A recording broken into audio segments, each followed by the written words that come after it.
Olá pessoal, seja bem-vindo ao canal. Nesse vídeo vou compartilhar dicas práticas para facilitar o seu diagnóstico. Então assista até o final do vídeo, já aproveita, deixa o seu like e se inscreva no canal para mais dicas preciosas.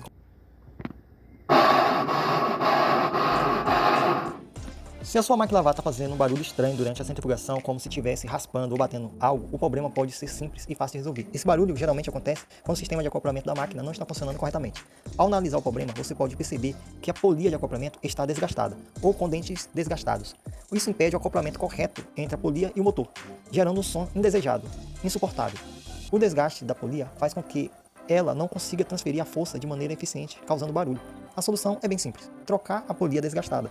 Com essa substituição, o barulho desaparece completamente e a máquina volta a funcionar de maneira silenciosa e eficiente. Essa dica é para você que é técnico iniciante e deseja diagnosticar e resolver problemas rapidamente, sem precisar de grandes intervenções. O reparo é simples, rápido e barato, e você pode facilitar a vida do técnico e proporcionando uma solução eficaz para o cliente com essa dica. Gostou dessas dicas? Então se inscreva no canal para mais conteúdo como este.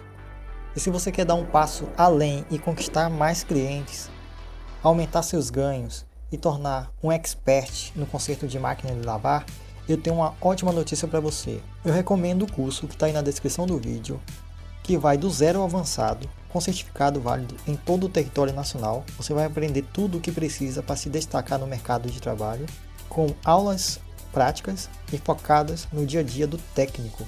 Aproveite o preço acessível e comece a mudar de vida hoje mesmo. O link está aí na descrição. Então, essa era a dica de hoje, pessoal. Até mais.